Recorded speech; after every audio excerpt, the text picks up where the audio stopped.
Dungeon Master Hotline. What can I do for you? I hear you just fine. Oh, I don't think chat can hear you. Hold on. There we go. Okay, All right. thank you. All right, what you got for me?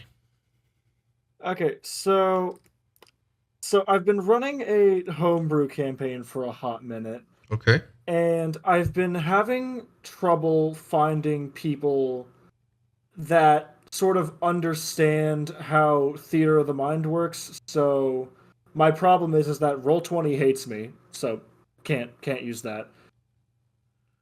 Beyond Beyond's encounter feature, I've tried using it before, and I hate it so much. Like, I know it's still in its beta stage or whatever, but I just dislike it. Mm-hmm. So how would you explain to players that I won't be using very many maps other than like for utility if the players find like a map of the island that they're on? Well, I guess the first thing that I would do is ask if anybody has played Theater of the Mind before. I would start there. And totally lost my train of thought because I was looking at Discord.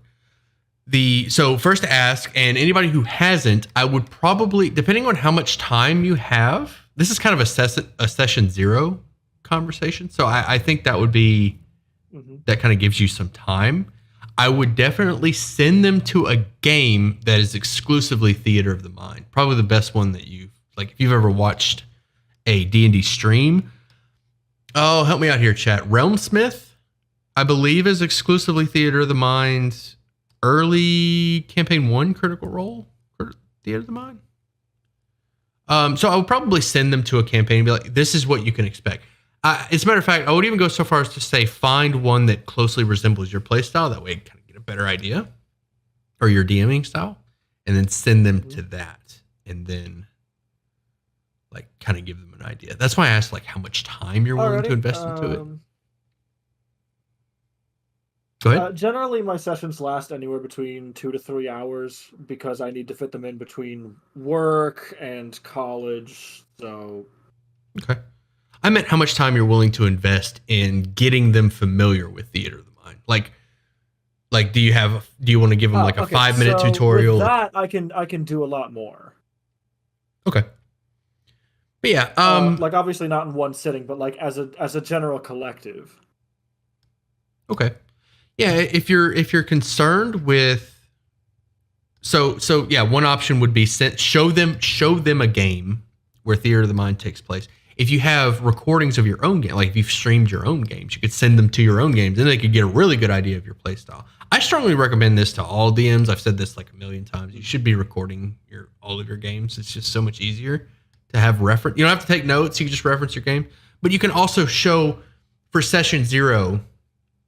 Whenever I want to run new players, I love having a catalog that I can send them to and like, hey, this is my play style. Here's what you can expect, and you can accomplish so much with that. So if you have your own recording games, you could do that. Also during session 0, that's a conversation to have with them. Like, hey, I do Theater of the Mind. If you don't know what that is, this is Theater of the Mind. We're not going to be using maps except for specific examples, etc. Yeah, all right. I don't record my games. I felt it was a bit pretentious, especially after last time because Streamlabs hates me. But I can try and find some other recording software that helps. Yeah. You said you feel pretentious. It feels pretentious to record them? Why you say that? Well. The reason I say that is because it's like you see like these people like Critical Role and whatnot, and if I tell because I always tell my players if I ever do record it, that I'm recording it, right? Because if they don't like that, then I won't. But everyone's gonna be like, "Oh, so you're putting it on Twitch or something?" I'm like, "No, no, I'm not." Yeah, it's definitely a conversation. I am literally running off of a blue snowball and a $2,000 PC. Like, I'm not putting that on YouTube. Well, I mean, your audio sounds fine to me. On my end. But I get that. Not everybody wants, all their stuff out there. Chat recommended unlisted. That's a good suggestion. But yeah, just having it to to reference. Unlisted means that you can only see it. You can only watch the video with a link that you have access to. You have to share the link for people to be able to watch it. Basically, well, that wait. must be some of that YouTuber people thing. Yeah, it's that YouTuber thing.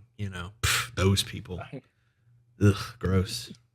Influencers. those content creators. Those people. Them.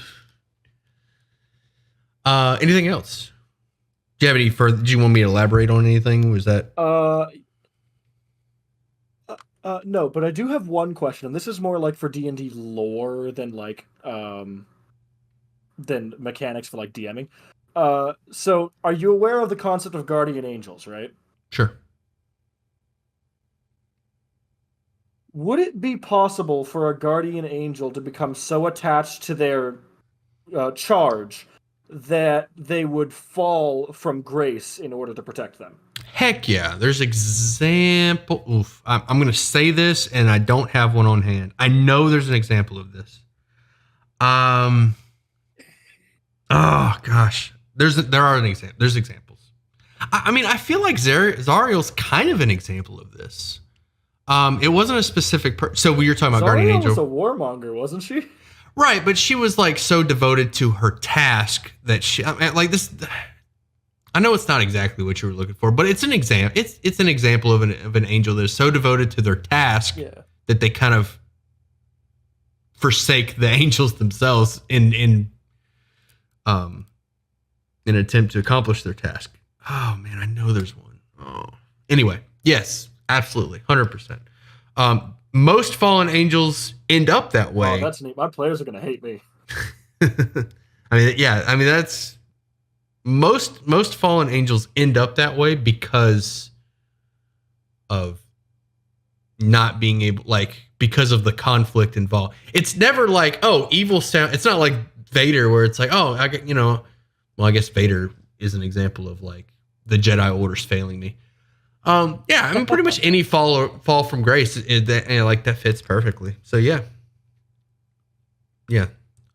absolutely. All right. Thanks. Thanks for the help. I don't think I have anything else. So thanks for that. Thank you for the content.